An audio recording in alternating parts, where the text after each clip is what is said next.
You ready? Good afternoon. We are here for the Natrona County Commissioners Work Session, Monday, July 15th, 2024, 2:15 p.m. Our first appointment is with Tim Shank, our owner's representative for the Natrona County Health Department for a new facility for an update. And Logan Ridgway, Sampson Project Manager. Gentlemen.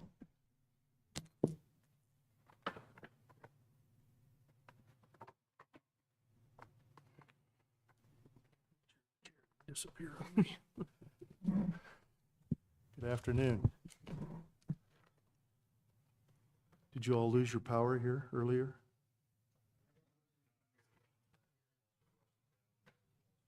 Yeah. We're communicating. Are we having a meeting? Well, go down and see if they've got power. So, well, great. Great to be here. Thank you. Look forward to our conversation this afternoon. What I'd like to do is we want to give you a project update on how things are moving, and Logan will do that here shortly. I want to give an update on material testing, proposal status, and then talk about the guaranteed maximum price that we received a week and a half ago. So I'll go ahead and get into the material testing status. We issued RFPs back end of June for construction material testing for the project site, which would cover testing of soils and building materials, concrete, steel, those types of things that are typically done on construction projects of this scale. We received 2 proposals on July 11th. We have looked at those and reviewed them. Our structural engineer is still checking on a few things, making sure that everything is covered. And so I opted to not bring that to the table today.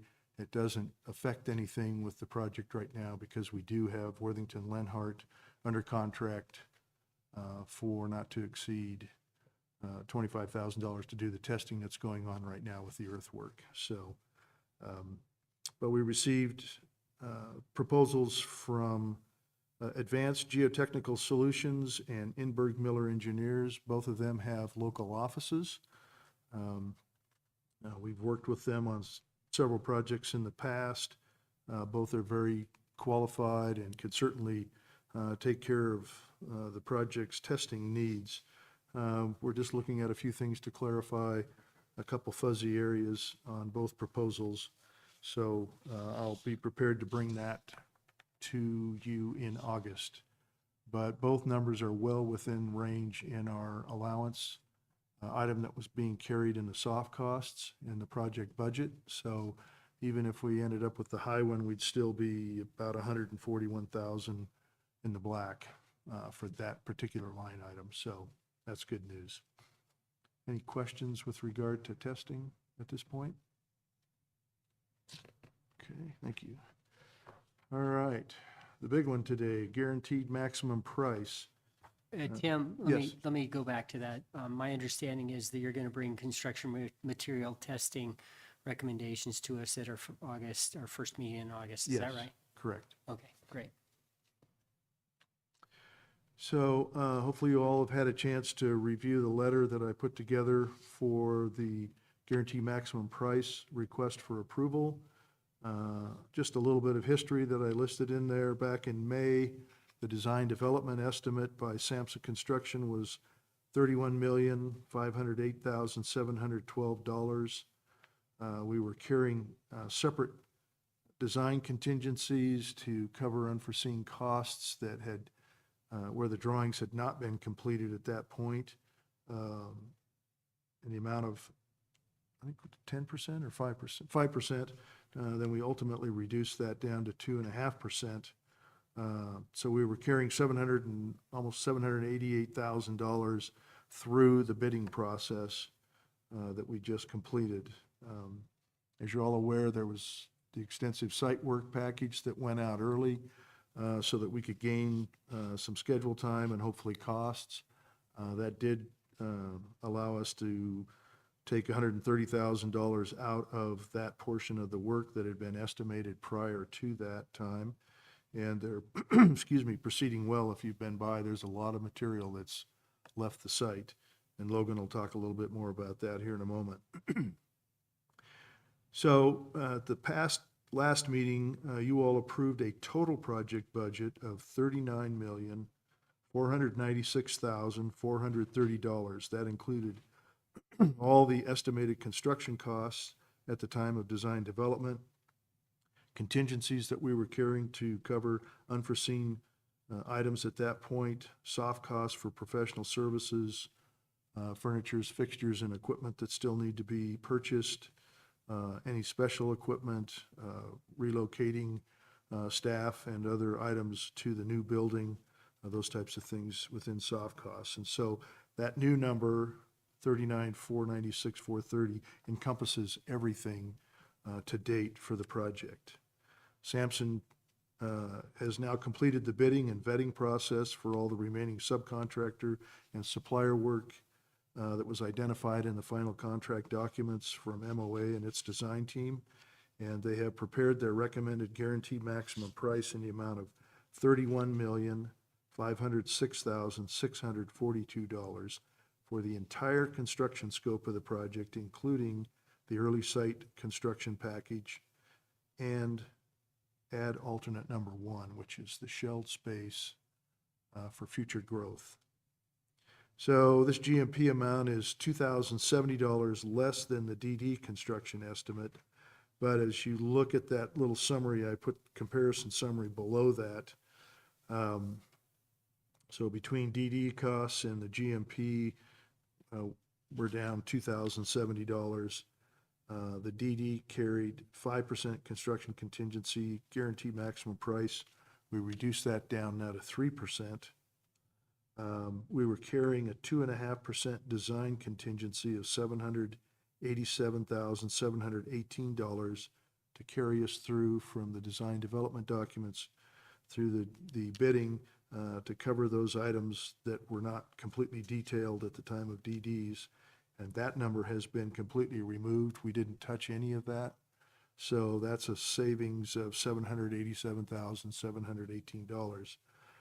And soft costs, no change there. So when we total everything up, the total DD project cost was $39,496,430, as mentioned previously. And now with the GMP project costs taken into account, we're at $38,706,642. That is a savings of $789,788. So just a little over $750,000. And that still includes the add alternate that we had for the shelled space for future growth. So that is included in the construction cost. So here in a moment, I'm going to have Logan walk you through kind of that summary sheet that we provided with this letter. But we're in hopes today that you will take this under consideration and approve the GMP as submitted to keep this project moving forward into the next phase. So with that, I'm going to turn this over to Logan for a few minutes, and I thought we'd start with an update of the project status right now.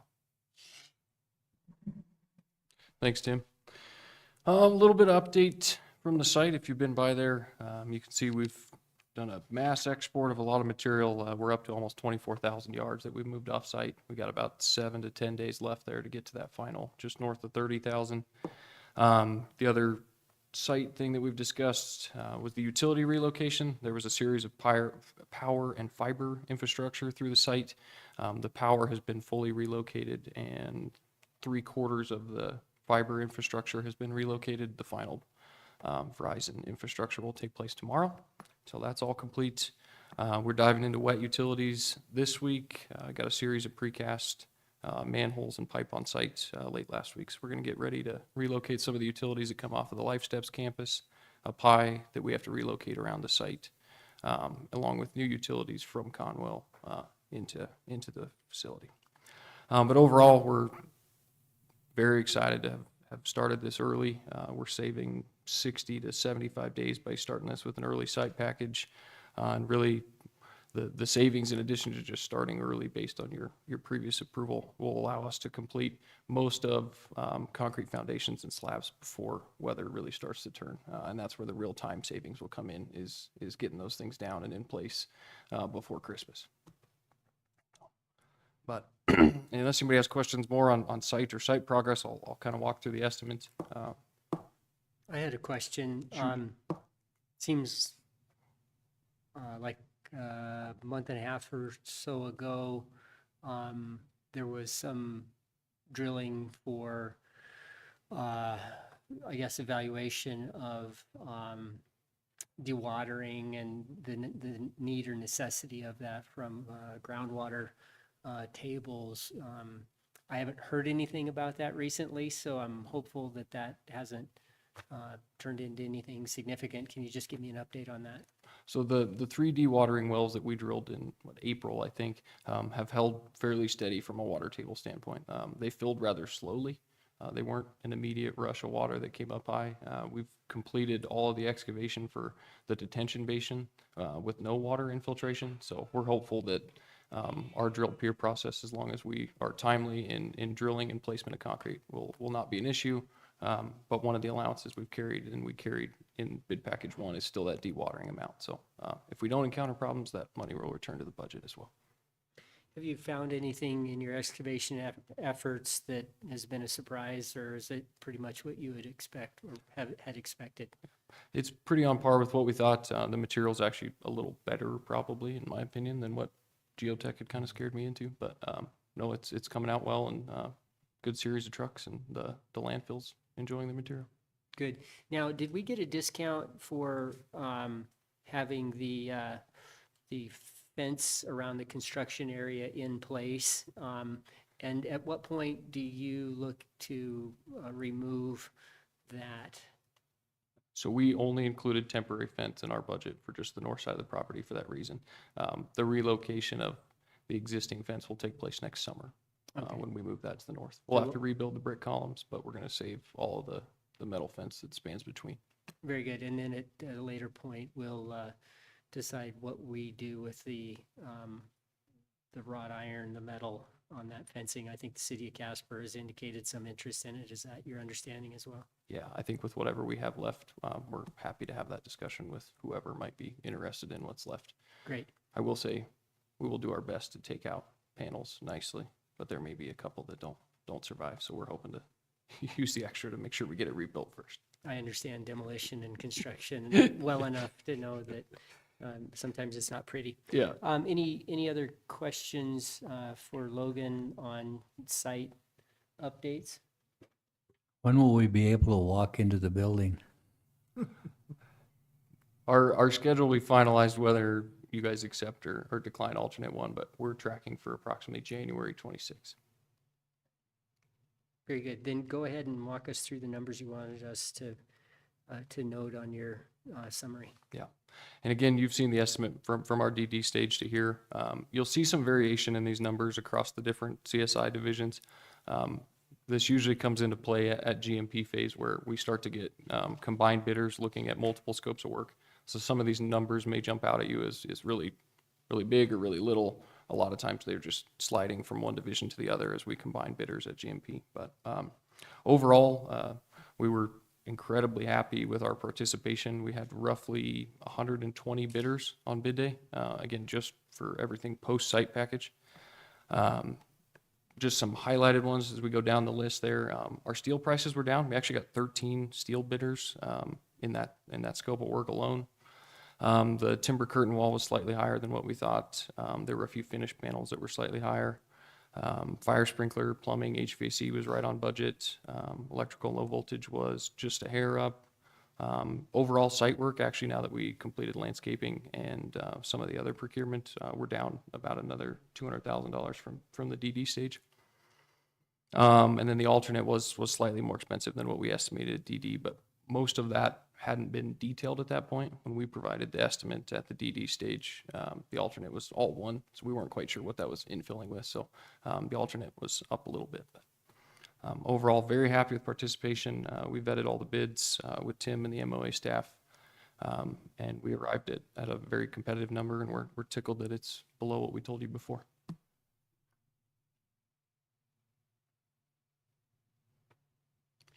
So with that, excuse me. But any other questions with regard to the estimate or the GMP itself?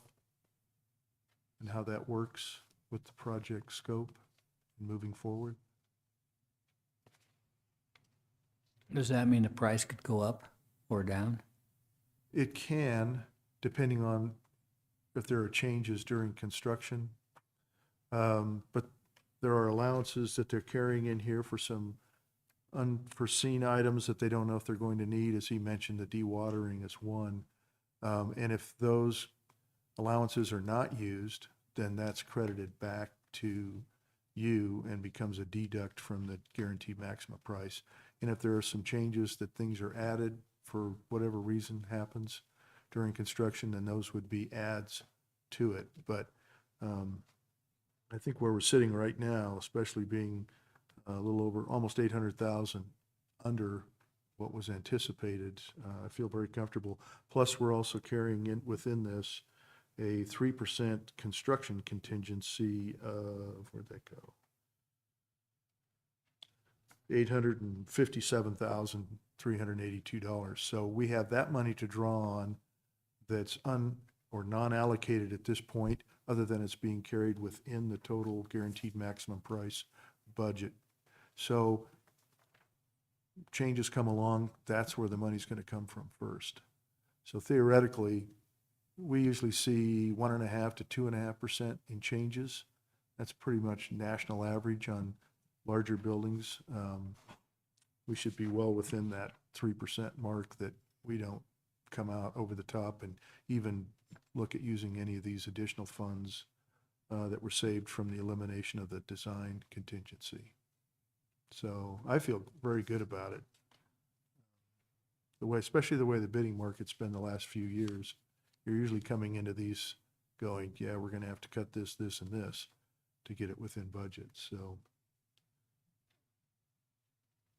Other questions or comments from the commission? Well, gentlemen, thank you. Thank you, Tim. And Logan, thanks to you and your team.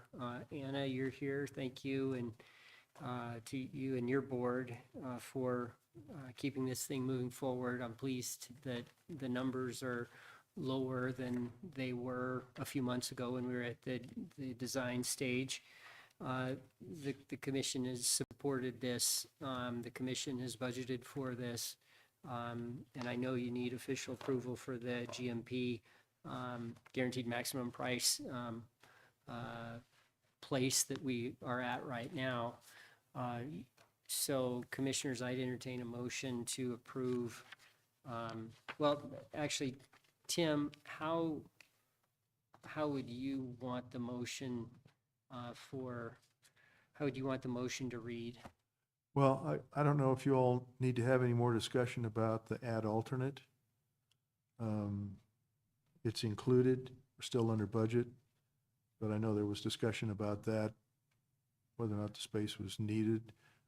You guarantee I won't get it as cheap as it is today if you build again and try to do it again in the future.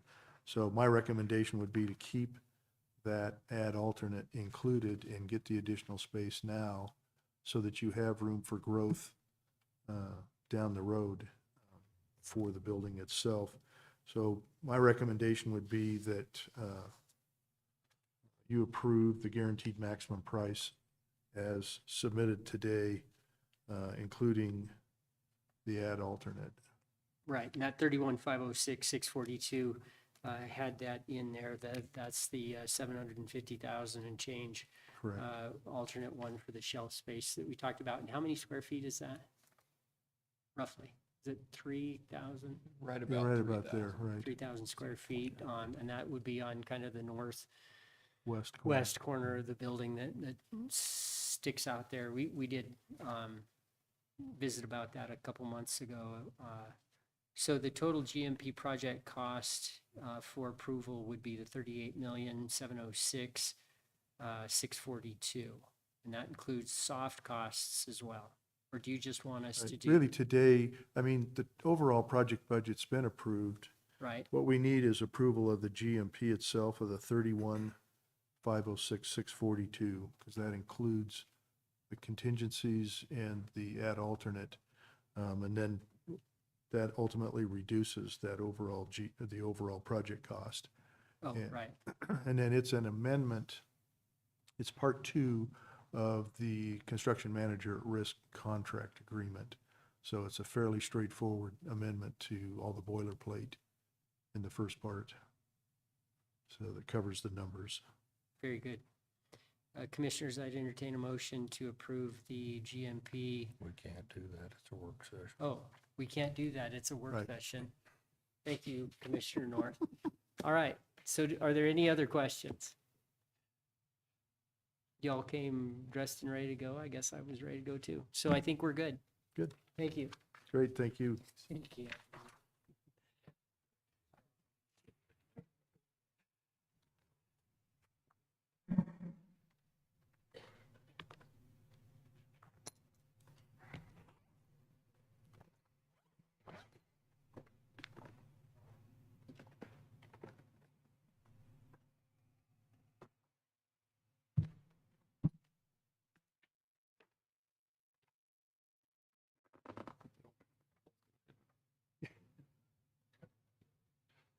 Thank you all.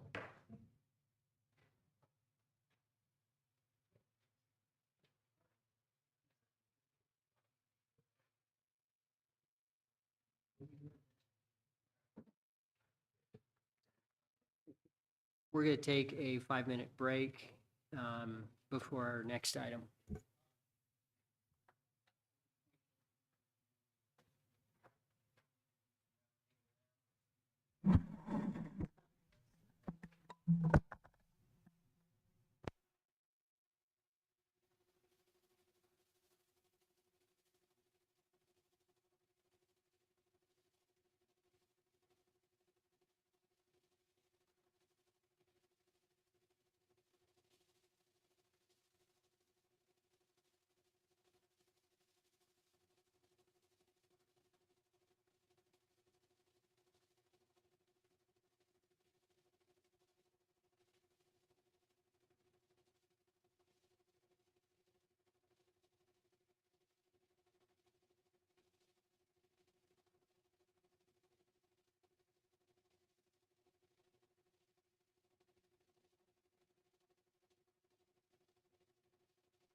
Seriously?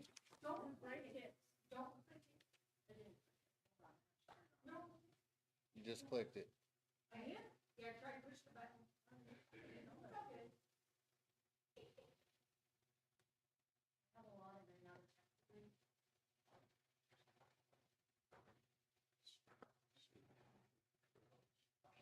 Okay, it's open.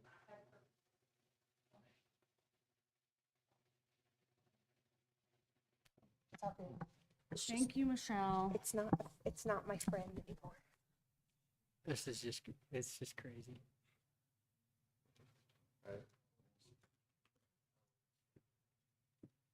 All right, we are back for our appointment with Lita Poyman, Deputy County Attorney. What would you like to discuss first? I am thinking the North Mountain View Improvement and Service District dissolution or resolution to dissolve, the initial dissolution. So the reason that I brought this forward instead of just putting it on the regular consent agenda was because, as you all can probably see, there's a couple reasons. One, there's a detailed history, and two, we are holding $5,000 from the ISD, as well as it's 2 Rubbermaid tubs and some other miscellaneous financial documents and records that were dropped off to the clerk's office. And so in each notice that has been published, I made sure and said that we had, money, and also that we are also in possession of several financial documents and other miscellaneous paperwork. And as you can see, I've been in contact with 2 of the previous board members, and one of them chose not to continue her role, so she dropped us off everything, and the other one I was never able to get a hold of and try to get the money back, make sure he got the money to do what the Improvement and Service District wanted to do. So I just wanted you all to be aware of that. That's what's unique about this one. Resolution 5124. Lita, is this the one that was incorporated by Mills? Or is this a different one? This is, I don't believe so. I believe that was 33 Mile, but I'm not going to swear to that. What had happened, at least from what we can tell, is that in 2001, the district was formed. 2019, they held an election, but they didn't receive any responses. And so this board, or the board then, pursuant to statute, appointed the 2 individuals in the resolution for a 1-year term to dissolve outstanding debt and such, and then move forward to 2023, and were contacted again.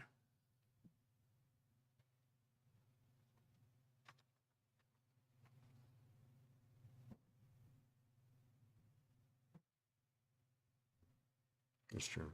Commissioner Mills? Is there any reason?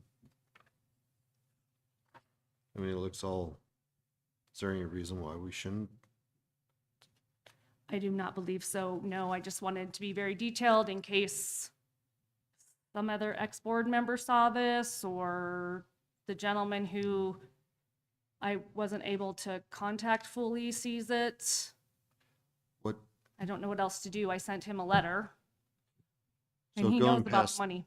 going past these 2, what percentage of ISDs are out of compliance with Natrona County still? My understanding would be 0 at this point. Michelle, the last letter I received, these 2, well, it wasn't even North Mountain. It was actually this next one that was out of compliance. So everything else since I started working here is all caught up. So we're good with the state again? We are, Outstanding. yes.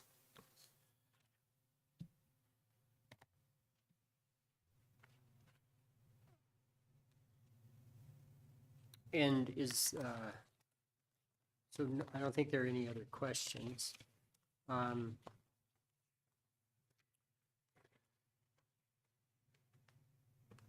We do have these on the consent agenda, items F and G. Yes. So I think we're ready to go on these. Yes, thank you. And with respect to the Hillcrest, it's pretty simple. There's been no activity since 1988. We show them inactive, but we're still getting the letters from the DOR and the DOA. I did send the last known individual that the DOR had a letter, but didn't hear back, so there's not much more we can do. And they've been inactive for, well, a long time. Okay. Good. The next item, I think, is the TAP grant application. Yes. I know that you all received that a little bit later than usual, and I do apologize for that. But I believe that we have all the correct, once the chair signs, where every place he's supposed to sign, then everything's good to go. We are co-sponsors with the Platte River Trail. I'm forgetting the name, I apologize. That entity, and again, we went through all the big old 62 pages, made sure everything was signed, have them on board. And I talked a little bit about it with Chair Nicolason last week. It does have to be one, and Michelle knows this as well. It does have to be signed by midnight. It has to be submitted by midnight tonight. So we would just ask Chair Nicolason to please sign tonight before everyone leaves, or if they come and go, so we can get that to them and they can get it filed by midnight. So I think the disappointment on my part is how this came up. We were told there wasn't going to be a county funding commitment at this stage, which I appreciate. And my understanding is that still is the case. That's correct. And so we signed a resolution. And I frankly thought we were done with it. I thought we were done with it for 9 or 10 months until the engineered design was going to come back. And then we'd look at that and see what, if any, participation the county might have. My understanding now is that programmatic requirements, application requirements, require a local governmental entity, which we would be or propose to be, I guess, the sponsor, right? Yes. And then this application was put in front of us, and it seemed that they were asking us to do quite a bit.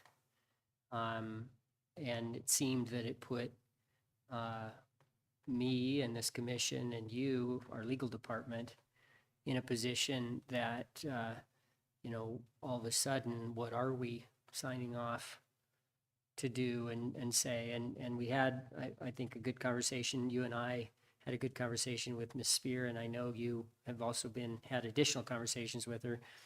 And to give the commission background, I said that the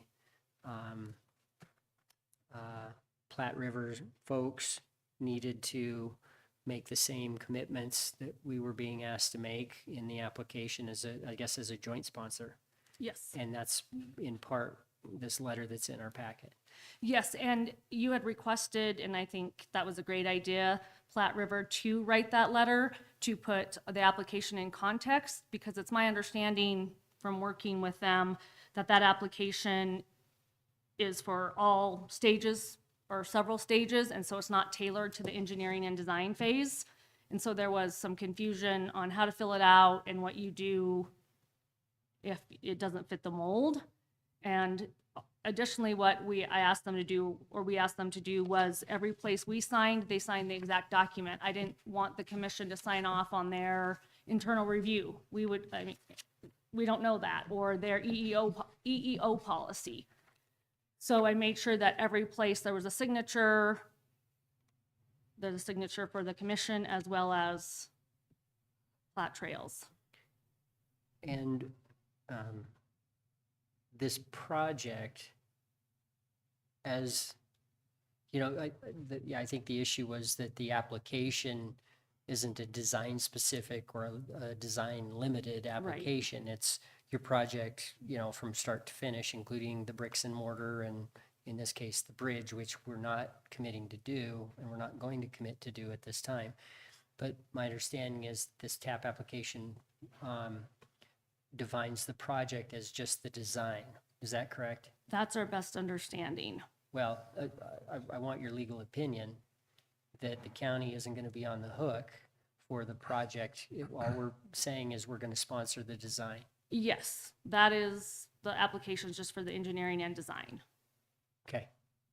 And I know where things became confusing at the last meeting was Ms. Spears, forgot to mention that we're just the pass-through entity for this phase. I don't know about, future phases. So that was clarified in the letter as well. Commissioner North. I'm a little nervous about us signing off on this as the county. Because I do think it obligates us. And I don't want to be responsible for a bridge going across the state highway, and I still didn't get the answer on who is going to be responsible for that if it does get built. I still haven't got that answer. I don't think that's been determined, though. Right. Well, I know, but that's where my concerns are about this whole project, and that's what I expressed the last time around. And I'm still concerned about that, and reading through some of the information that's in the application. And I wish we had gotten it a lot earlier so we could actually read through it and go through it with a fine-tooth comb. I would agree with that as Getting well. at the 11th hour is not the way I like to see things. Nor myself. So, Yeah. Thank you, Commissioner North. My understanding is part of the difficulty is we have this deadline of midnight tonight, and if we miss the deadline, then there is no opportunity until basically a year from now for the next fiscal year. That's my understanding as well. It was, I completely, it was rushed, and that makes me a little nervous as well, but we went through it and attempted to put the safeguards in place that you all are looking for the best we could based off the application and the extremely limited amount of time we had.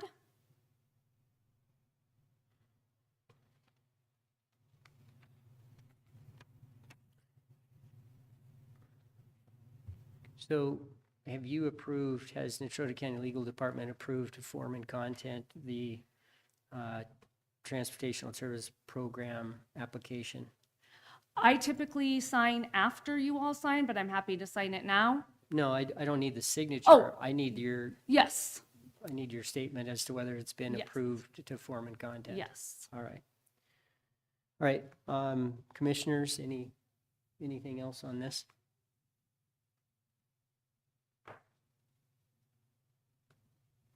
And again, your understanding, Lita, is that after this application has been made, the county's not responsible, or we're not signing up for, we're not applying for the bridge at this point, just the engineering and design. Yes, and that's $200,000. That's the estimate. And I did go over with Ms. Spear, as well as I believe you might have been there. It's my understanding they have the money. That's what I've been told. Okay.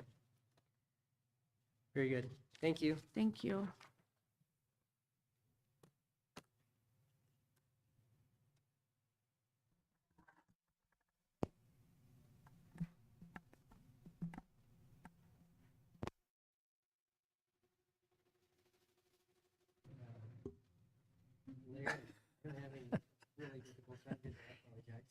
I haven't completely looked at that agreement. Does that have a way out for us if something drastically changes that we don't like?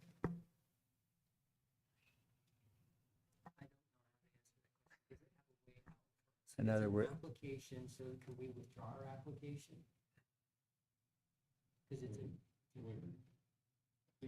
What you're asking is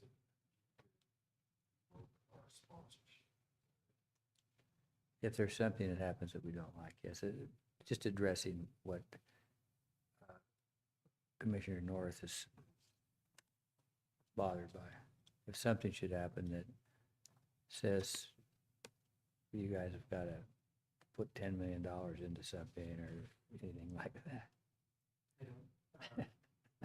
I'll ask our county legal department, what are the circumstances under which we could withdraw as a sponsor from the project? That is not addressed in there, the, what I call standard terms of termination of agreement, which is a little vague if it applies, because it's not an all, it's, that application is all inclusive of all different phases. So, and there's also an attachment to the, I think it's Exhibit J, that might talk about all of the termination. Well, does it or doesn't it? It talks about termination, yes. I just can't remember if it's Exhibit J as in John, and I didn't happen to grab that when I ran down here. Sure.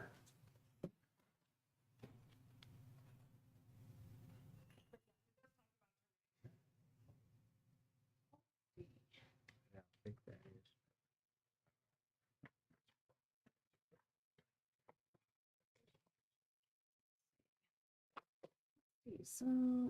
So attachment 2 of Exhibit J as in John talks about the breach of agreement, different lobbying activities if you breach that way, the contract and the breach with the consultant.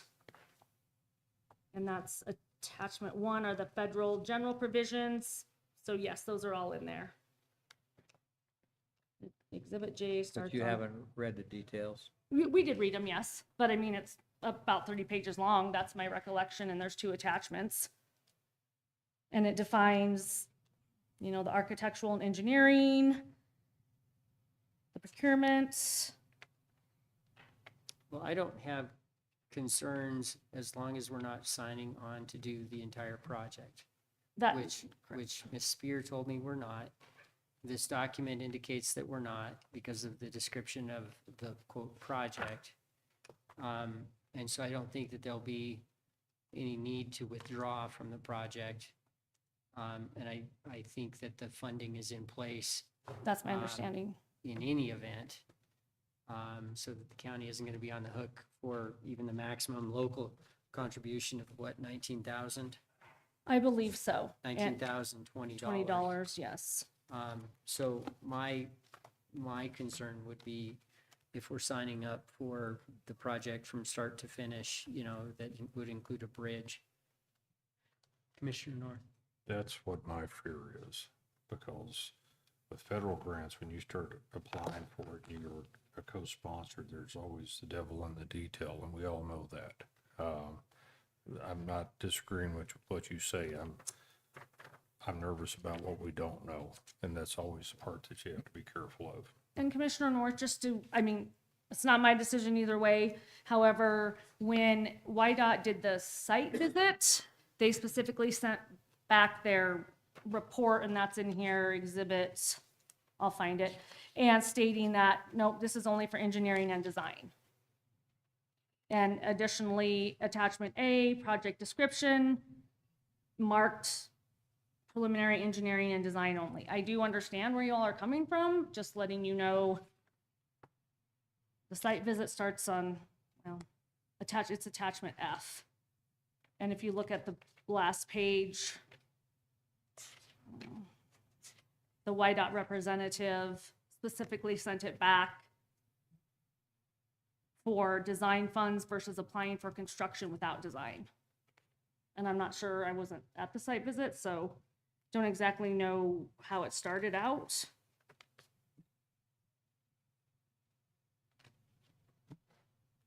And I think that if we recall the resolution, which that specifically states, I had specifically put in there, and it's attached to this as well, that even signing the resolution does not bind the county. So I made that, I think we've made it as clear as we can.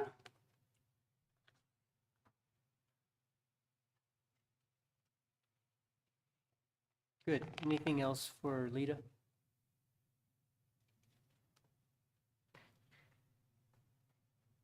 All right. Thank you. Michelle, I'm gonna give this back to you.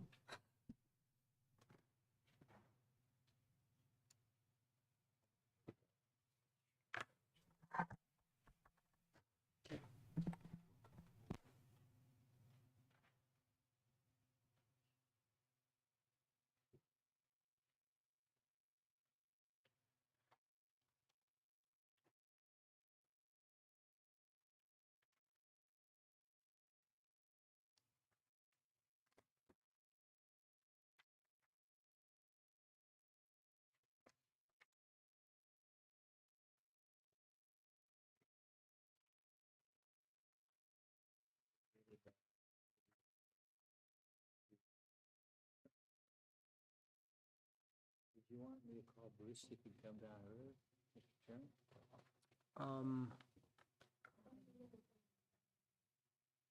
Okay. We'll take another short break.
All right, we are back. We're going to go a little bit out of order. The next item we're going to have is our legal update from our county attorney, Heather Duncan Malone.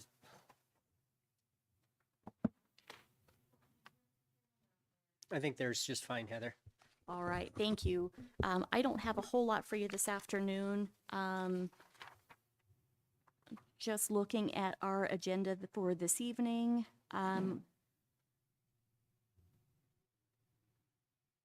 If there's any questions, I believe the items that I placed on the agenda would be the Resolution 52-24 with respect to the Park System and Parks Board, and the next item down, the treatment court funding contract, and then the provider agreement between Natrona County and Cornerstone Programs. Are there any questions on any of those items?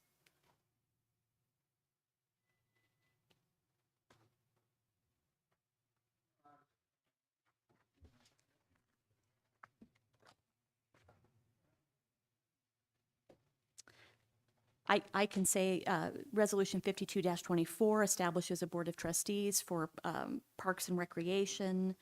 The next item, the treatment court funding contract, that funds our adult drug court, which I believe has been a county program for some 20 years or better.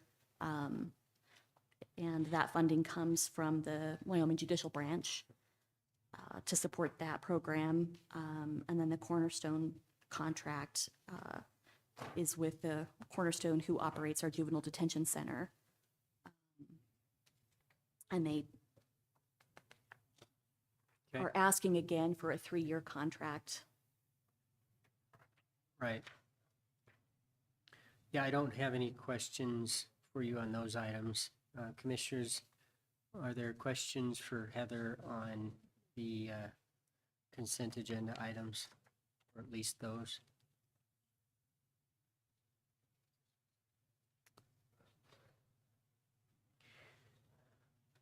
Yeah, I think there was some correspondence in our file from the sheriff that went over some of the background on, I don't have that right in front of me, I think on a couple of these. So it made sense to me as I was going through it.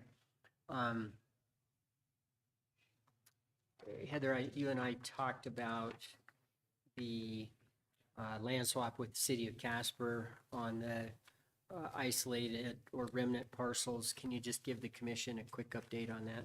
Sure. So we did hear back from our planning consultant about the parcels that are proposed. He basically echoed the same concerns that the commission had with respect to those parcels by the detention center, that the county may want to keep those. Really, he didn't have anything beyond that to add, other than the other parcels appear to be acceptable if the commission decides to go forward with that. I still am trying to work with the city to come up with an MOU or some kind of transfer agreement. We don't have a good draft to bring to you as of this time, however. But the process is still underway. Okay. I'd like to see if we can get that on our August 6th agenda. If we have time to get something at least to review, maybe a first draft.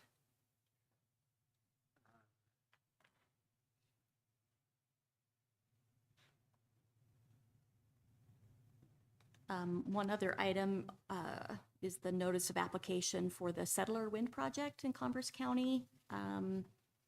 That is, I think we discussed a little bit maybe last week, that there's a pretty short timeline on that. To request party status, we have to do so by August 28th. So that we plan to do that. The city of Casper's put together a draft MOU with respect to impact assistance funds. And then I've asked different county departments to get back to me with any requests for equipment or funds. Haven't heard back a whole lot. We're hoping to get some requests for them. Heather, did you hear shortly. back from County Fire yet on that, or did you request it from? I did contact Mr. Oliver. I haven't heard back, so Okay. I'll follow up with him Okay. as well. All right. I contacted the sheriff's office and Road and Bridge and Health Department and the fire district. If there's anybody else you can think of that I should contact, let me know. And you, with regard to that project, you or someone from your office will work with Visit Casper or Advanced, I think it'd be Visit Casper, to work on that housing and some of those things that we made the application for and were rejected on the Cedar Springs 4. So hopefully they will pay a little more attention to it, but let me know if I can be of any help on that. Certainly. So I also reached out to Mr., is it Daughtry? With respect to that as well. I think if he can demonstrate, show any lost lodging tax, I think that was what we were lacking our last go around here. So we'll be in touch with him to see if we can get better information for this application. Good. And I think we're getting pretty close with recycled materials and Mr. Peterson being completed with their demolition and bringing it back to some sort of grade. I know before we review and consider and approve his invoice, we'll want Mr. Hagler and probably Mr. Rottenheffer to go check it out and see if they have any concerns or other issues. And maybe Mr. Hagler will have a plan for how much additional material we need or what else we might need to do to turn it into a all-weather surface parking lot for the short term, meaning maybe the next, 9 months or so, to allow for any settlement to occur. So anyway, I just think that probably ought to be on your, or someone in your office's on your radar. Okay. Do you have anything else? That doesn't seem like very much, but that's all I can think of unless you guys want to talk about anything in particular. Anything, commissioners, that you wanted to go over with Heather? Okay. I think we're good. Thank you. Okay, thank you.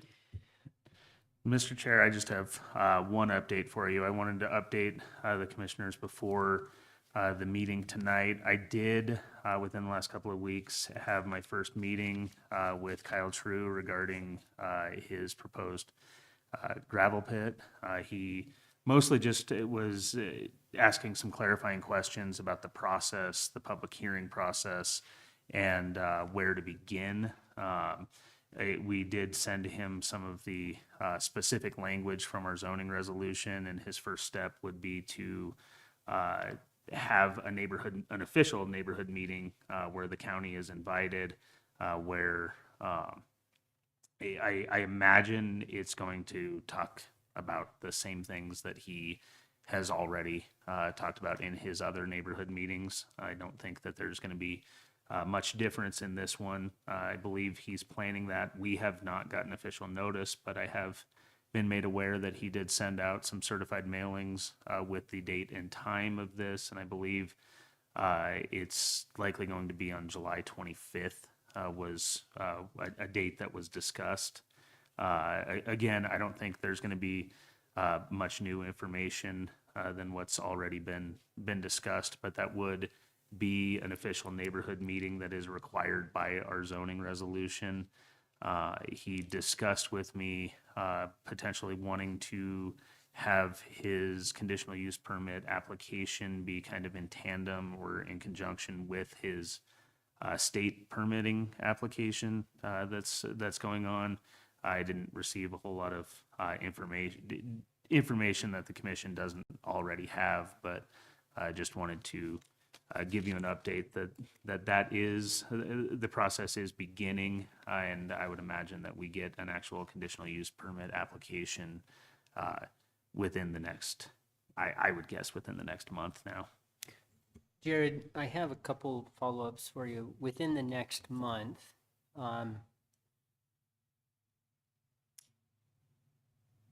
do we have where's this meeting on the 25th going to be held? That I don't have the You don't have the information for invite? yet because I didn't. I checked with Shelby beginning of this afternoon. We have not received the notification at this point, so I don't have the full details yet. I was thinking that if we don't provide sufficient public notice, if we don't have it at a time and a place where a sufficient number of people or the public doesn't have a true opportunity, like if you do something at 10 a.m. on a Monday, it's really not fair to suggest that that's going to be adequate, public involvement. So I want you to, and planning to stay on top of the particulars of when this meeting is going to be and where it's going to be. And I assume you're going to attend, or Shelby's going to attend? Yes, and Mr. Gustafson was involved in this meeting as well, and he's planning on attending that meeting. And I'm going to want your opinion on whether or not we need to have an additional, because under our rules, we can require an additional, we don't just have to do one. But if we think that there's a greater need to have public input on this, then we can make the potential applicant go do another one of these at another location at a different time of day on a different day of the week. And so let's pay attention to that. The other item that's a little bit concerning to me that I just found out from you about, and that is, I think you're saying Mr. Chu is intending to move forward simultaneously with his permitting to the state and his permitting from the county? That was my understanding, Mr. Chair.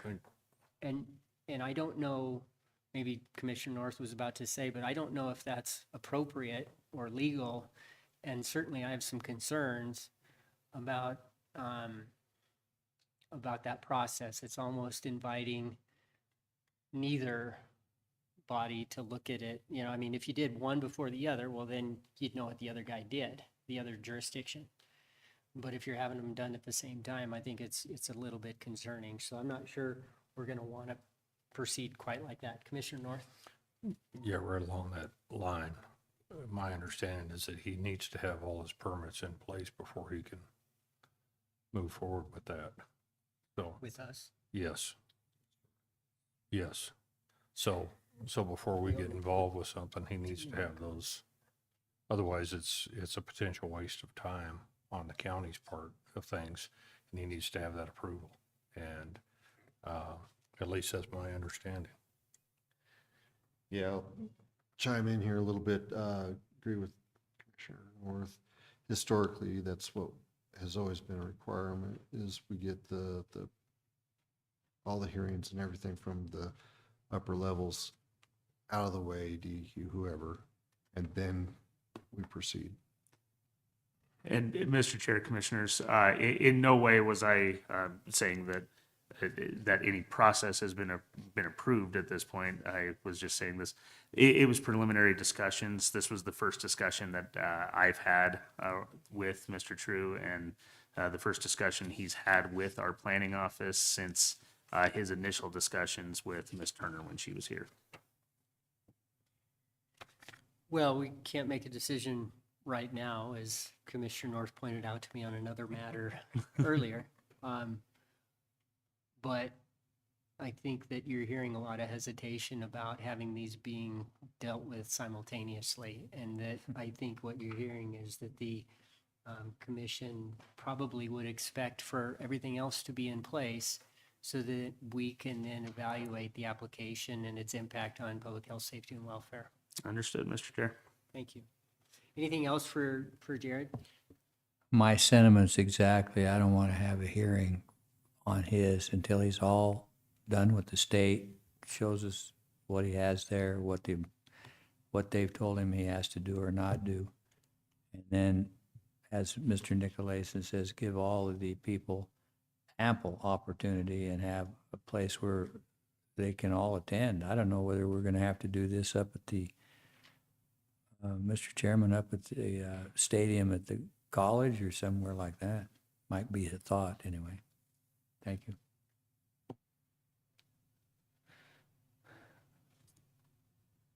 Thank you, Mr. Chair. Very good, thanks.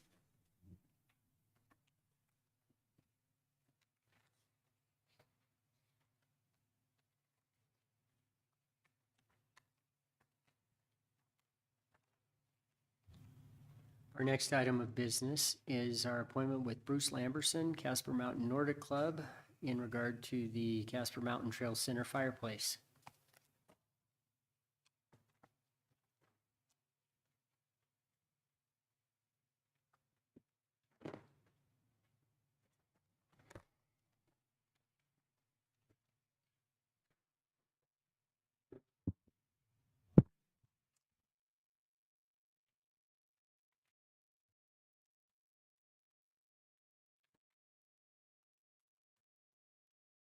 Good afternoon. Good afternoon.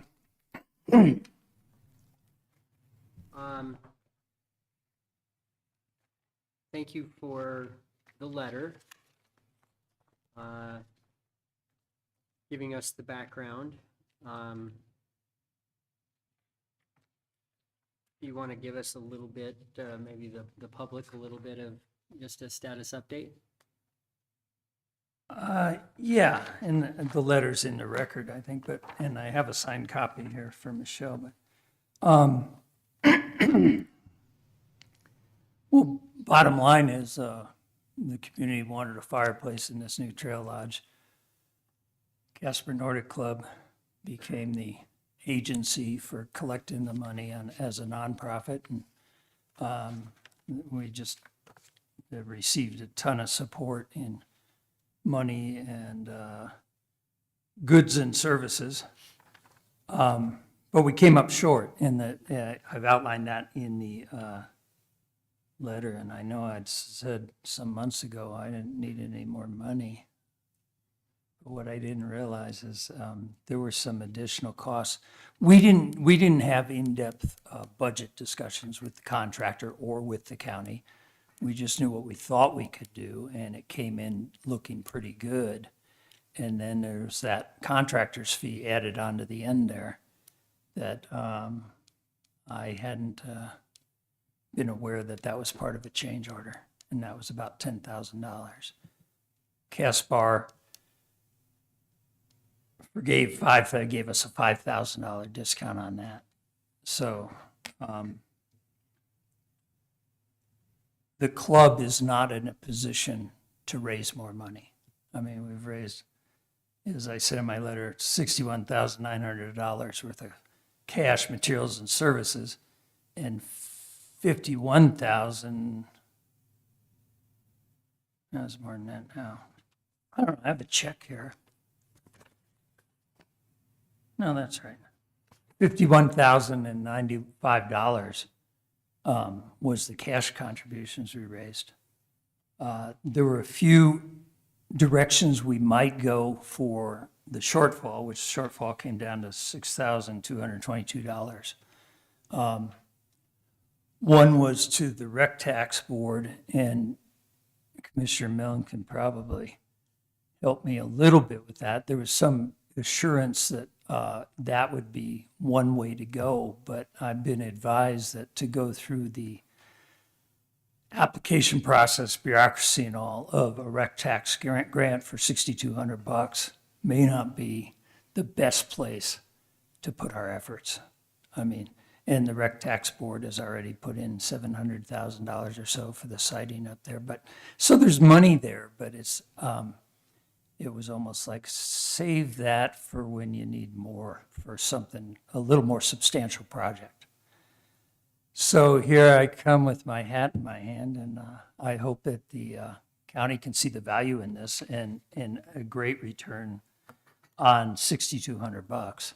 The project's gone very well, and again, we didn't spend a lot of time looking at estimates. If we'd come up 30 grand short or something, we'd have to do a redesign, and the first thing to go would be the stone fireplace, and we'd just go to a metal fireplace. And I mean, there's some savings can be found, but it's a beautiful project the way it is.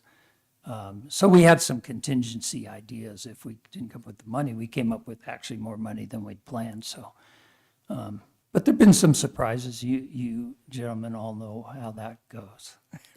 If we can do anything these days within $6,200 the budget, I think that's and that wasn't my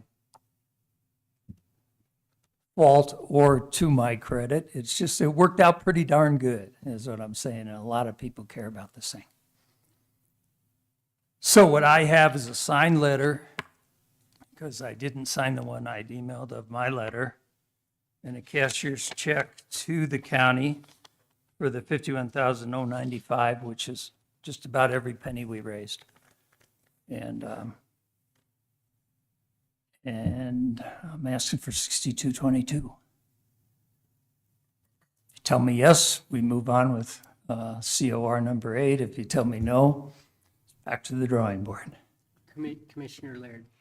Mr. Chairman, I've been educated today that I can't make a motion now, but if I could, I'd move we give them the 6,200. So when that opportunity arises, please allow me to make the motion. Thank you. Commissioner North. The only thing I'm concerned about is that we were told it wouldn't cost the county any additional funding on this, you know, and this was brought up, and that's kind of what I was counting on. So coming back, I know it's not a huge amount in the overall scheme of things, but compared to what we're spending on the lodge up there, every little bit adds up, and it's already higher than what we had originally budgeted by quite a bit. So those are my concerns, and I don't know if there's another way that we can get that besides going through the rec grant, or if there's other funding out there, but that would be my preferred option at this point in time. You know, if I could respond to that. Yes, as I said in my letter, we're disappointed to have to ask for this. But I learned something about change orders I didn't know. And I've done a lot of civic projects in this community, and I've never fallen short. Harry Brubaker and I built a skate park years ago with Tom Forza, and I said, it's not gonna cost you another dime. It didn't. But, and it's not the way I roll, but some things are out of my control. I'm just, regular dude. But, so I'm not pleased coming here for you, but I do think it's a great value for the county. And if we want to fuss around for $6,200, we can, if you tell me no, we'll do that. But Wes is ready to pour concrete up there, and he's not going to do it without COR number 8 approved. Commissioner Miller. Mr. Lamberson, thank yeah, just to reiterate Commissioner North's comment. I know in the scheme of things, as far as how much this project is just ballooned, the 61 or 60, whatever it is, thousand that's coming up to be is a small drop in the bucket, but you said we wouldn't be responsible for anything, and you would be taking care of the price and all Yep. that. Oh, I lied. I didn't know I was lying. Believe me, I didn't know I so was lying. you aren't able to come up with any other funding anywhere else. I'm not besides comfortable us? going back to these people. Okay. I'm not. And honestly, if you look at COR number 8, way down at the bottom, there's 10 grand in contractors' fees, insurance, and other things that was never discussed, and that was a shock. It wasn't part of so- our project. What's that? It wasn't a part of the original project of ours that we agreed to up here. Oh, yeah, I'm just saying, So- we took a budget and provided a fireplace, and I learned something about change orders. And it was nice of Caspar to knock 5 off of it, but that still left 6. Okay, thank you. I do have a question, though. I also mentioned the 880-something sales tax to porters for the fireplace unit. And I don't understand where the county, in my business, if I sell something to the county, I don't charge tax.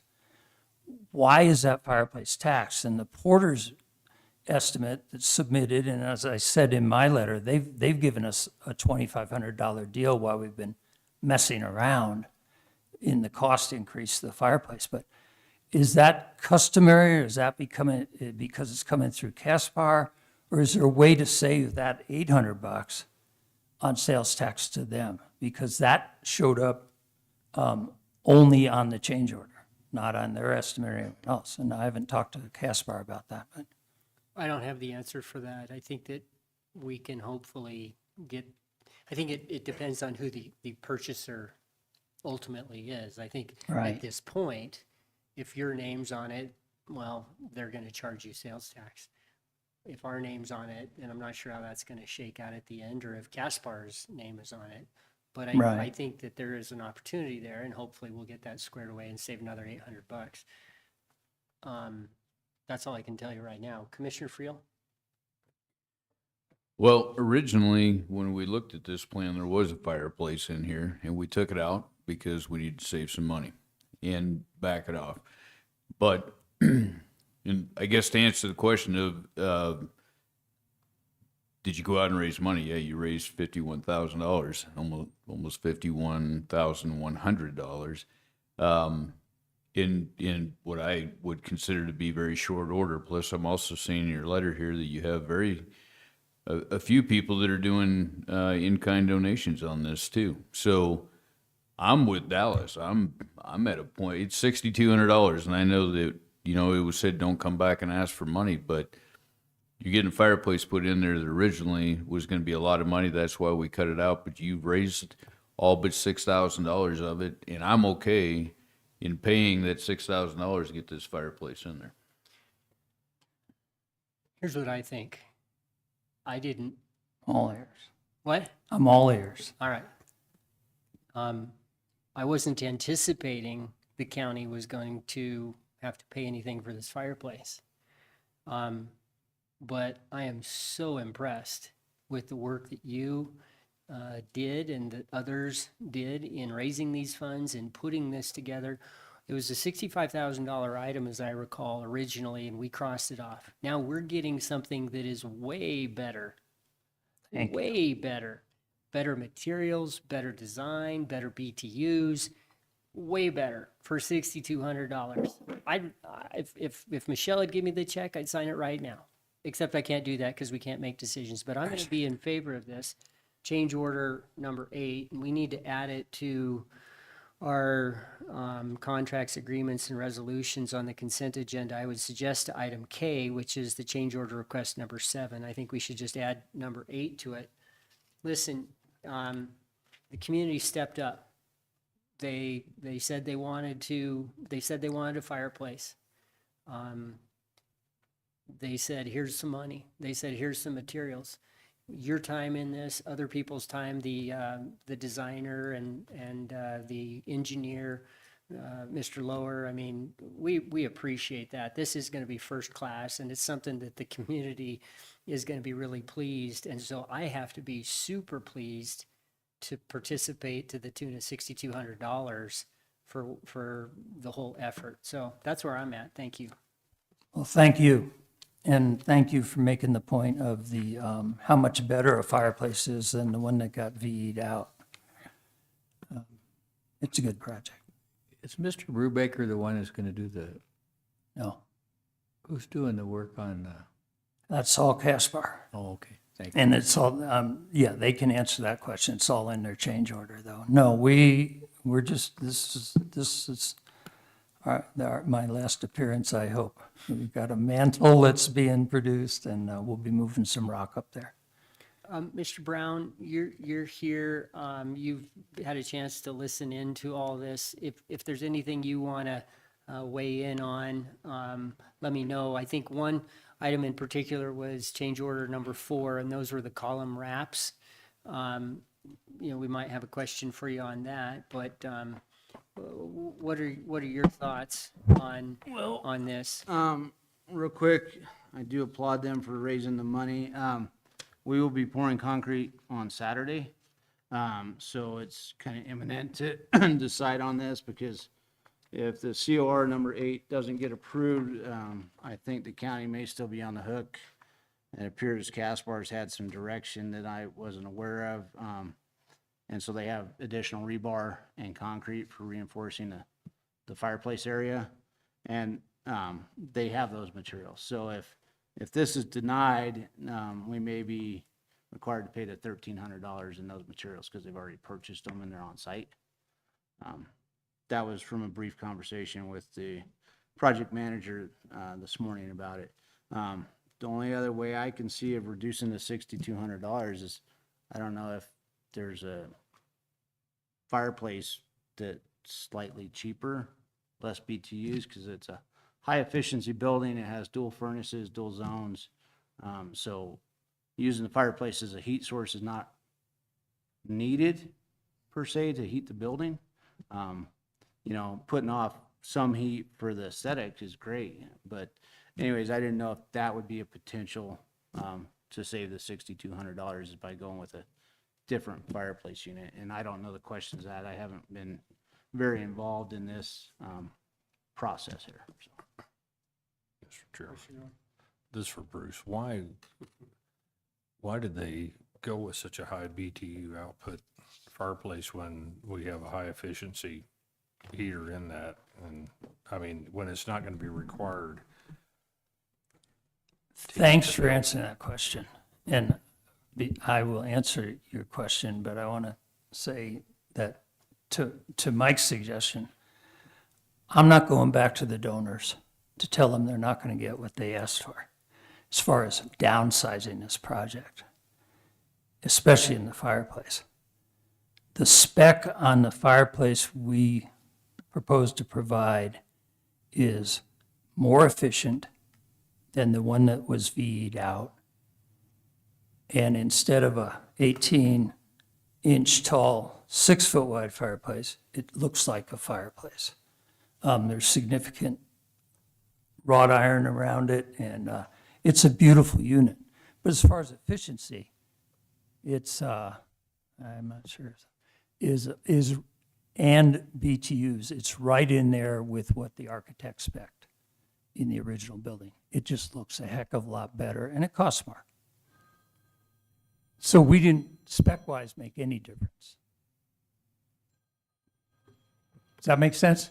No, well, yes and no. I'll show you the No, specs. no, I've got no, them no, both. because what I was getting at was, I understand having a nice fireplace, so that's not what I'm asking about. But what I'm asking about is why, when we have the heating system that's already in the building, that's going to be forced air all the way through, why do we need a fireplace that'll heat the entire building all by itself? I wouldn't say that we have a fireplace that will heat the entire building by itself. I worked on the assumption that the architect and the engineers in the original design put in a suitable appliance for that building and that purpose. And we took right off those specs, improved the efficiency, so less fuel, just because of the design, and made it much, much more aesthetically pleasing. So I don't know that there was any VE work done on the HVAC. I believe that's exactly as it was spec'd from the beginning before we took the hatchet to it. But I've got the manufacturer specs on efficiency, BTU output, all those for the original one, for the one we're talking about here. So that's a non-issue for me. May I make a comment, Mr. Chairman? I'm happy with the whole thing. I'm happy that our employee comes in here and tells us that he has thought about ways to save us money. That's what we want our employees to do. However, I'm set with this deal personally. I understand Mr. North, he's very conservative and he looks after the county's money quite well, actually. In this particular situation, I don't want to put this off anymore. I know they're ready to go. I actually talked to Wesley, who runs Caspar Building Systems, yesterday about this, and he gave us a nice little discount. He said Chairman Nicolason called him, and he lowered the price. Of course, Mr. Nicolason knows how to do that. So I'm happy that all of that happened, and I'm happy with this, and I get the feeling that hopefully that the other commissioners are going to see that we need to do it, not delay it, because I think any delays could cost us more money personally, to change getting the fireplace, to change this, to change that. And I really want a really hot fireplace up there, and I know a lot of people who want to go up there and warm their fannies and not have to try to crowd in somewhere. So thank you for your work. And I haven't mentioned this to Mr. Nicolason yet, but I've been trying to talk him into hiring a county manager. And if I ever got him talked into it, I'd want you to do it. And I know you said you won't. I just had to make the comment, Mr. Nicolason. No, I won't. I hope I really screwed any opportunity to be a county manager by messing up for $6,200. One last comment. I don't know where this efficiency thing came up, but I don't have $6,200. I do have all of the engineering specs on these fireplaces. And any thought of high efficiency, this, that, everything that we've been discussing, this has come up before, is a red herring. And I've got the receipts. And I'm happy to share those with you. But don't worry about it. That's what I'm saying. There's a lot of misinformation there. So that's one thing I'm confident with. Very good. Mr. Brown, can you talk to us about change order 4? That's, I think, the column wraps, isn't it? So change order 4 came about, when the fireplace was VE'd out, there were some exposed columns. There were a couple other exposed columns, but the interior metal building has a reduced column sizes right there at the fireplace. And so they look like little toothpicks coming out of the wood cap. They were gonna be, I think, drywall wrapped up to around 6 feet with a wood cap. It came about suggestion to drywall them to the ceiling. I believe every column in the building will be dry, if that was approved, would be drywall to the ceiling. They would all match. I believe Steve Adams sent a rendering of that, that you may have received on the 10th. And so, it's just an aesthetic, I think it makes the room look better, personally. It's a $1,755 change order request. The two other columns that were getting wrapped, weren't as noticeable when we had the original fireplace, and the rock hearth went out past these other two and covered those. So that's where it came about, is a reduction in the width of the hearth and these being exposed. My understanding is you and the architect and Caspar all believe that this change order number 4 is appropriate now that we're going to have the fireplace. Yeah, I believe so. I think I thought it was appropriate even if we did not have the fireplace. That's where it started, is before we were reintroducing the fireplace. Because you would have these columns that are only maybe 2 inches wide in the middle of a wall going up, and you'd have these in the corner that are 4 to 6 inches wide coming out of a drywall column, and it just didn't look aesthetically pleasing. Do we need to wait on change order 4, though, until the architect and the contractor get this farther underway to know what how high or how far down those wraps are going to come in light of the rock on the fireplace and all of that? I'm just wondering if it's a little premature, and I think we do have plenty, while we don't have time on the concrete, it seems like we have plenty of time on the wraps. This has been pending for a while, so I wouldn't be surprised if we get a cost increase on this change order request, just due to materials and everything. I know they're trying to get everything lined out and ready to go, so there's no delays. If we don't do the column wraps, then it looks like it looks. It's not the end of the world. But they're supposed to go all the way to the ceiling. I don't remember how high does this hearth go all the way to the ceiling, do you recall? Yeah, so The chimney does, yeah. yeah, 20 feet. so I think I'm sorry, go ahead. they'll go all the way above the ceiling tiles on that wall, so. All right. My last thought was, don't we have a contingency for this construction project built in? Not that I'm aware of. We don't have a 5 or a 10% contingency? I mean, if we don't have one built in. I would have to look at the contract. I don't It would recall. shock me if we didn't. They're always in every Right. construction project. So it seems that the $6,200, if the contingency on a $3 million I can't remember, a $3 million project, 2.9, thank you. Watching the purse strings, that's good. It would seem whether it's 5% or 10% or 1%, we're gonna be covered.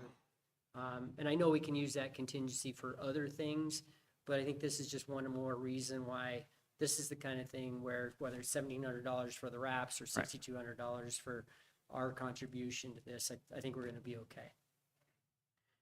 Okay, well, we need to move to the next item, although, thank you, Mr. Lamberson, and thanks to the Casper Nordic Club and to the public and for all the donors. Michael, I had one other thing for you. And this is just a status update on materials, et cetera, for the lodge that might need to be coming up the backside of the mountain. I've been in touch with Mr. Hagler. I've been in touch with others about, asphalt and things like that. But what materials may need to come up the backside of the mountain? So we're gonna have road base for the parking lot. We need to get a dozer up there because we have a huge amount of excess material that we have to figure out how to dispose of, that the contractor didn't think we were gonna have that much material. I spoke with the county attorney, reached out, I think, Friday. And so I reached out to the contractor and requested them to put together impact costs of Circle Drive and submit that to the county attorney. So as of noon, the project manager was reaching out to his subs to get those numbers. But I know the one subcontractor that's doing all the dirt work, he's going to be impacted the most. So what you're telling us is that we still need to get materials up Circle Drive Yes. for this lodge project. Yes, they were gonna bring a dozer up the backside this morning. However, I notified them Friday afternoon of the condition of Circle Drive. And so they have not brought that piece of equipment up. They're not sure when they can get it up. And I don't think they're willing to risk and try and haul that dozer up the front of the mountain. So they'll be delayed until that's rectified, or we find another solution, or we do that work with much smaller equipment, which will take much longer, and probably another change order request will come if they have to do that. So that's the status of it. I expect the county attorney to probably have that letter and information from the contractor in the morning. If not, I will follow up with them and see where they're at. Good, thank you, and thanks for being in touch with county attorney. Yep. Appreciate it. Our next appointment is with Tracy Svee. I apologize if I've mispronounced that.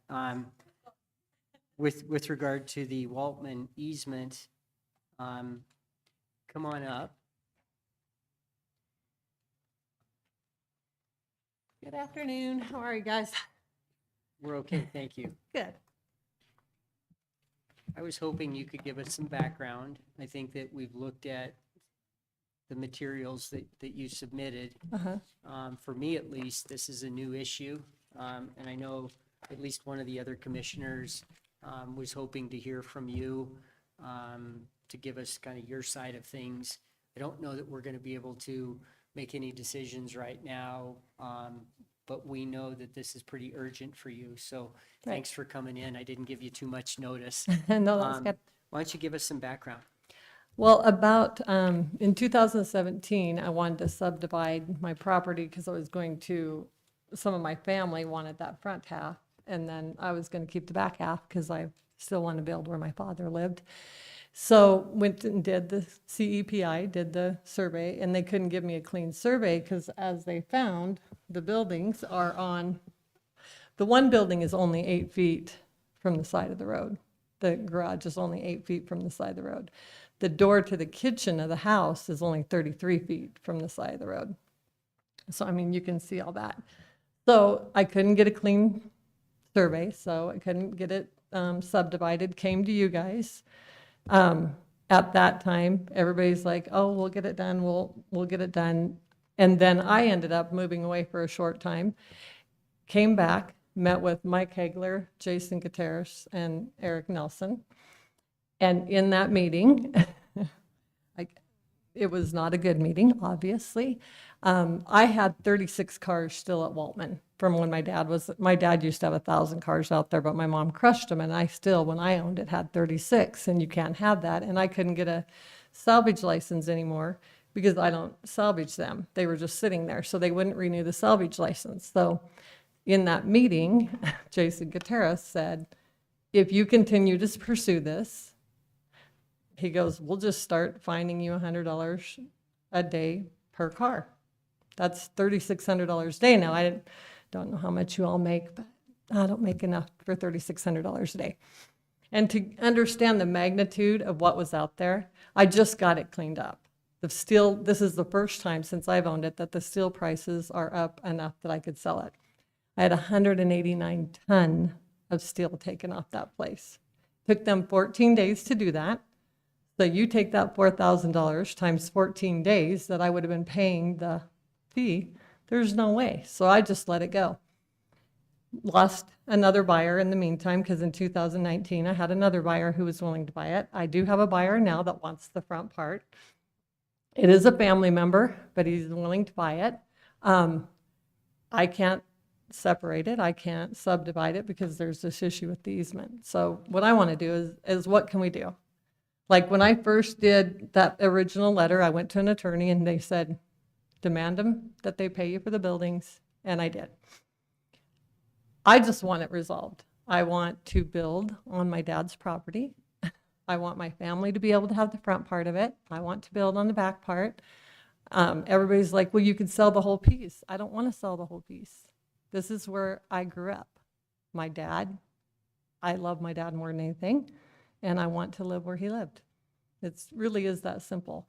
What can we do to make this okay? The speed limit's now 50 miles an hour on that road. It's 8 feet. If somebody comes wandering out of that garage one day and gets schmucked by a car, which could very easily happen because it's 8 feet off the road. A kid goes wandering out into the street, has been in that garage. I just think we need to do something. And honestly, no one's ever been compensated for that property, the road being that close to the property. The building's been there since 1925. The road was built in 1953. So all I want is, what can we do? I've talked to the county attorney. I've talked to the planning. I've talked to Mike. He's been in all the meetings that I was in, so he might have some more information for you too. I just want to know what we can do. How can we resolve this? So we're all happy. Commissioner Laird. What would you like to see happen? For sure, the garage, there's definitely something needs to be done with the garage that's out there, because it can't be that close to the road. So obviously, I would like you to buy the garage, which is what I had said in the beginning is, you know, buy the buildings and then we'll tear them down, because I can't do any repairs on that building. Because if I do $50,000 worth of repairs, it's just maintenance. That's all it is. That's how much the roof is to get it done. So I do that, and in 2 years, maybe not you guys, but the next set of commissioners say, hey, we want that road fixed. I just put $50,000 into a building that you're now going to eminent domain, take it, move it, tear it down. It's not worth anymore. It's still worth the same fair market value. So to me, I'm kind of at a point where I just can't move forward. I can't go anywhere. So what can we do to resolve it? Let's fix it. Let's fix it right. So if you ever do anything with that road, it's done. I don't know that you're going to repair Armento Road, but you're going to have to do something eventually. If you were to sell the building, how much do you want for that? The what? The building. I don't know how much that building is worth now because I've not gone back and revalued that specific one. You guys are taxing my buildings at a 200,000 now instead of when I first came, they were at 100 or 96. They're at 196 now. So I could get a value on that building. Other than that, the buyer that I have, my nephew is willing to take a special easement. But you guys are going to have to do a special easement so that it's okay for those buildings to only be 33 feet from the road instead of 75. And I don't know if you can do that. That was the conversation as well when I was with the county attorney is, can you legally do that? Can you legally give me a special easement for that? So that's kind of where you need to decide is, can you give me a special easement? I'm not willing to accept any liability with that garage, not 8 feet off a 50-mile-an-hour road. And my mom and dad were, they didn't have any money. Can No you one tear could the have sold garage them. down yourself? Sure I could. Why not do that? Why should I not get reimbursed for something that you guys put too close to Now, the that's road? that's the legal question right Right. there, as to whether anybody owes you that duty. If legally we don't owe you that duty, it could be an issue. I don't know what the county attorney here has to say about all this. No one has ever been paid for that Did property. did you say that the garage was built in 1925 and the road was actually built in 1936? 53, I think, is when it was paved. 53? Yeah. Okay, but when was the road put in? Do you know how long that road has been there? No, do you know, Mike? I think it was, I mean, again, I know it was paved. I know that it was paved at least in 1953, Okay. But it was put in after your garage after the was building. built. hmm What happened is the guy across the road was Danny Miller, and he just wouldn't sell him any property. So they just went with where, they put let's be real, they just put the road where they wanted to put it. And that happened a lot back then, so I get that. But I don't think I should have to tear down a building either without some compensation. That's where I'm at. So the CEPI survey of the road, Yep. I assume that this little small rectangle is your garage. It's Yep. completely within the, I guess, those hashed or those little squares, so the right of way. And then is that your kitchen that's part of the Yep. house? Yeah, and then there's you see another little square behind that first square. That's another little building. That's a steel building that's out there. And then the one I have moved, but I've tore it down. It was one that wasn't on the easement, but there is another little steel building right behind that garage as well. Is there anything else you'd like us to know? We are going to talk to our attorney very soon about this, and we'll get up to speed, and then we'll get back to you soon. But is there anything else you'd like us to know? No, just that I just don't want to miss out on this opportunity again, because my nephew has another place he's looking at too, because there's places for sale out in that area. And honestly, I know that him buying it and us opening up something would be good for the county. So if we can find a resolution where we're both happy, that would be great. But again, I don't feel like I should have to tear a building down because you guys put a road in the wrong place without some compensation. Okay. Thanks for coming in today. All right, thank you, Appreciate guys. it.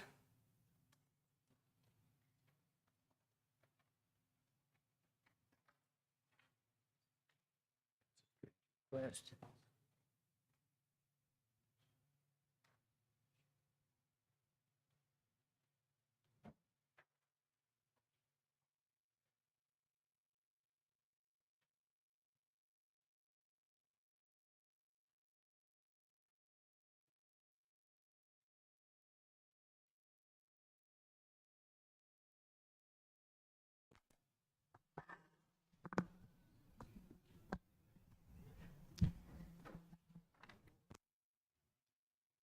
So if we can get Commissioner Laird back up here, we will go into our roundtable. And while he's coming up here, Commissioner Friel, would you mind starting today with roundtable? Sure. Oh, she going? All right. So I'm passing out a map right now of the cemetery. Don't ask me where Hannah or Dixon Lane is, because I don't know, but I'll go over there and figure out where it's at. But lots 1, 2, 3, 11, 12, and 13 is the area that the city has designated as being for the columbarium for our indigent people. So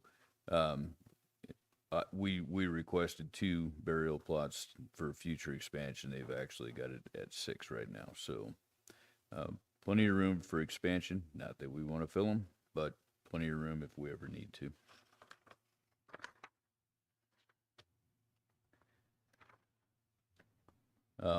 Other than that,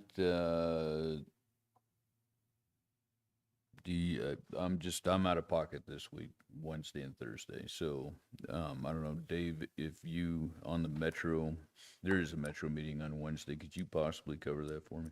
What time is it? 1 o'clock. Maybe.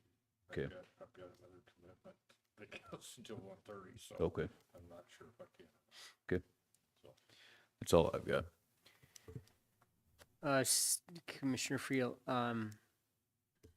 so I'm glad to see this. I think that we are still waiting for the manufacturer to give us a ship date. We're waiting to pay for the thing, I think. No, has it been paid for? Excellent. We're waiting for an MOU with the city.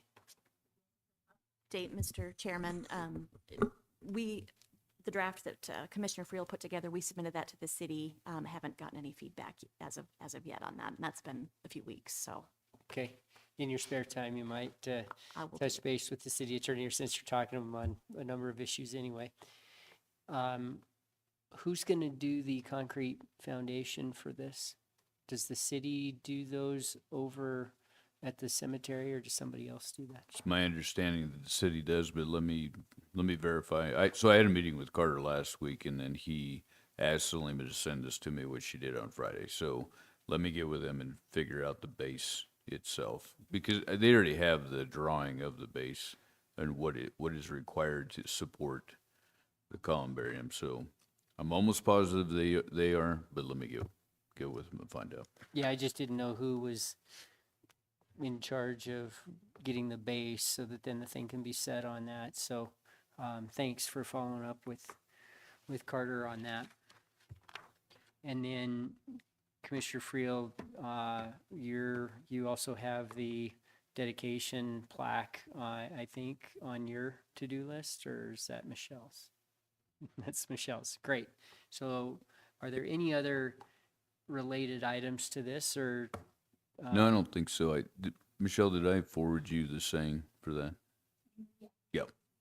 So I think we're good. Good.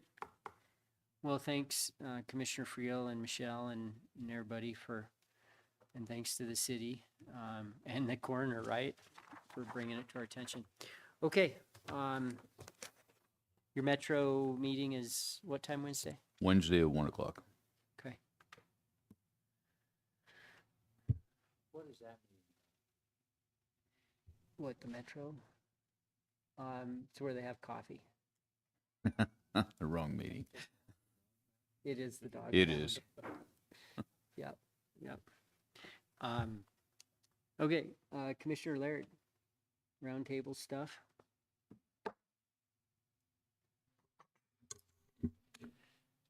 Well, I was concerned when Mr. Brown was talking about getting that piece of equipment up the mountain due to the fact that the folks closed the road. And I hope we can get that straightened out fairly soon. I know there's a lot of developments in that, all of which disturb me. I know you've hired a law firm. Where are they from? I keep telling people either Laramie or Cheyenne. I can't remember where they're from. Laramie.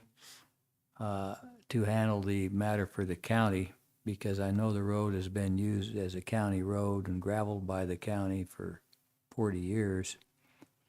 And I know what the adverse possession laws of the state of Wyoming are.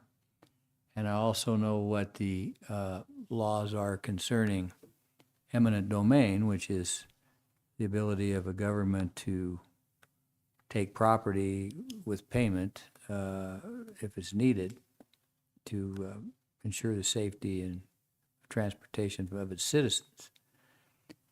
And I don't think there's any question about that. So I am disturbed about what the people have proposed in terms of, it's my understanding, they want to get a hangar out at the airport. And that if they get the hangar out at the airport, that may solve the issue of the road, which I detest that idea. I don't think it's proper. And it has disturbed me. It's disturbing to me that that's happened. And then I heard that people have gone through the road and there's somebody up there that's taking pictures of their license plates, that some government employee was let through, some lady that lives up there wasn't let through.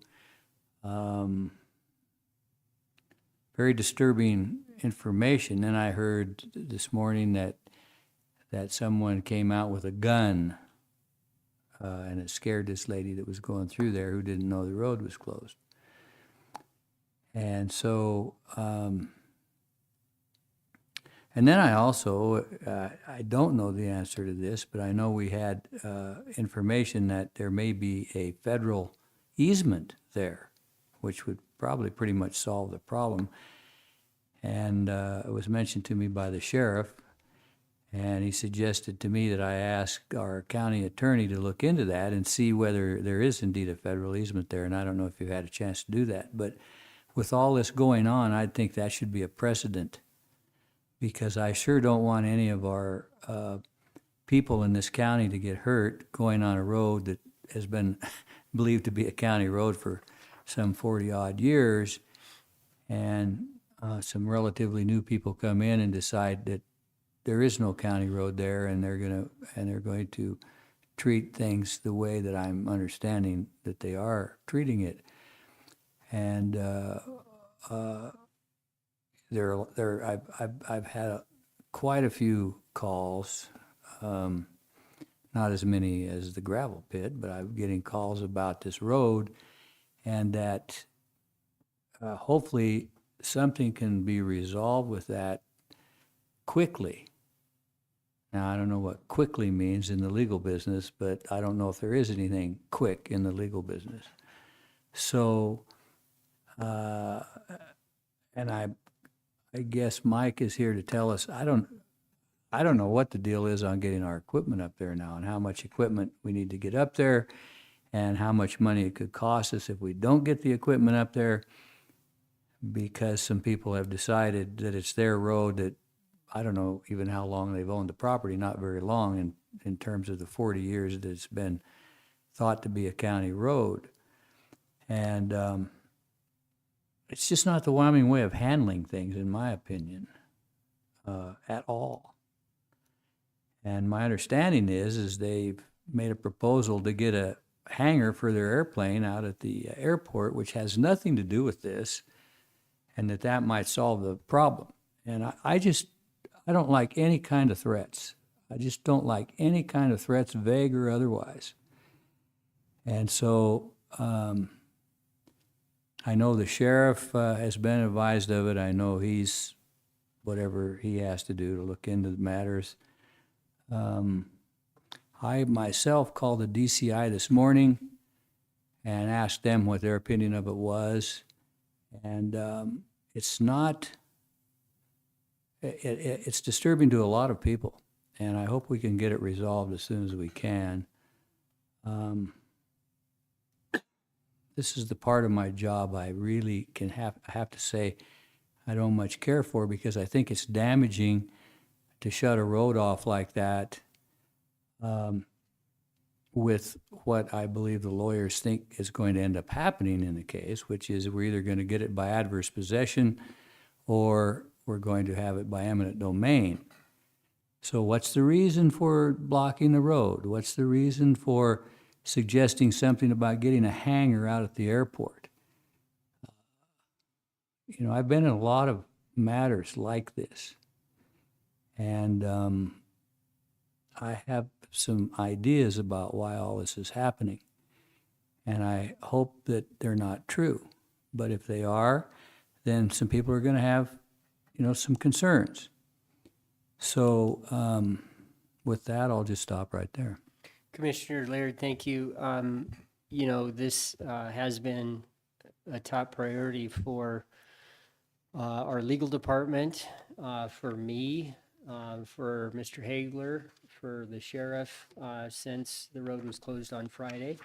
We're going to be discussing it in executive session tonight. I think I'll just, everybody probably knows that, but yeah, we are. And I think that this commission continues to be unified in its opinion on this matter. But anyway, we will see where the conversation goes. Thank you for your comments. Commissioner North.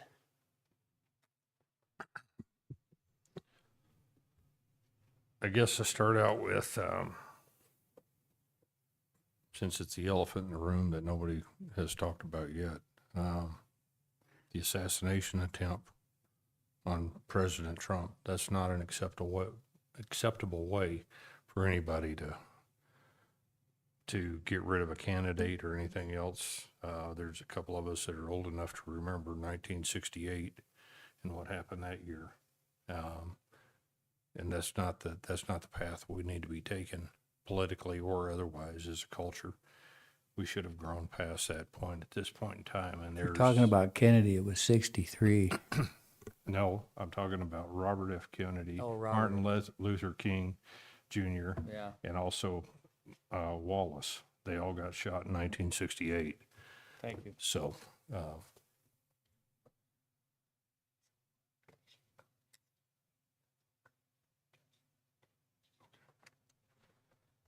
the other thing that I wanted to bring up is the fact that we're definitely in the middle of fire season. There's a big fire out off Oregon Trail right now, approximately 1,500 acres. County Fire did have that under control. They turned it over to the BLM, who was watching it, and that night it blew up, and then the BLM has been in control of that ever since that time frame. And I just wanted to make sure that everybody understands that we have been working on that. We had another one at the end of Trevette last week due to fireworks. Firecrackers going off and started a fire, and it burned extremely hot. There's a lot of fuel out there and big hazard associated with that. So I just want to make sure that everybody understands just how volatile the fuels are out there right now and how dangerous it is. Thank you, Commissioner Milne. Roundtable stuff. Yeah, first up, Bruce, don't run away, would you? I want to chat with you for just a second, if you got the time. Thank you. Yeah, so Central Wyoming Fair and Rodeo was last week. The numbers look good, everything. As far as what we're hearing back, or the Fair Board has heard back, everything. There was a lot of good comments. Looks like the auction for the 4-HFA was just over 1.6 million, so that was really good. A lot of animals. We're getting to the point where I don't know if we can expand anymore personally, or if they're going to have to decide on doing something else to alleviate that problem. But it was just a ton of animals. The rodeo went really well. We had some good walk-ins come in, as well as the rest of the crew. The Fair Board did really well this year, and the carnival looks like it went fairly well. A little bit of bump in the road with the new system that carnival wanted to use with the armbands and the QR codes and different stuff, but it worked really well. Yeah, in short, hopefully I should have some numbers for y'all, should be able to share some numbers with y'all once everything gets put together next meeting. Thank you, Commissioner Milne. lot going on at the county.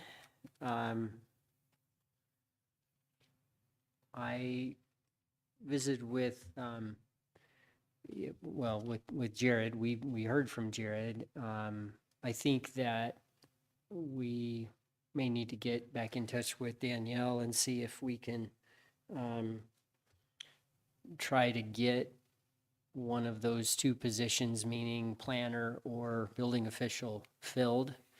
I think that it's something that we're managing right now, but I think there's both, I think there's some pressure on him and those departments, and the more energy he's spending on those areas, the less time he has to assist in the legal department. And I don't have concerns yet, but I do feel that we need to do whatever we can to get one or both of those positions filled.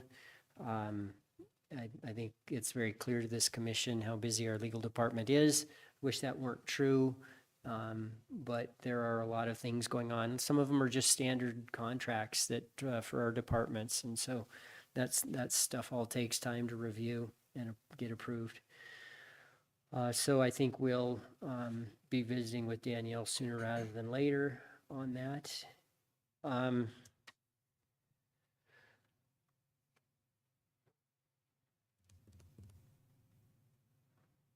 Don't really have anything else for roundtable. I'm trying to, I don't have anything from the boards, the outside boards to bring to your attention.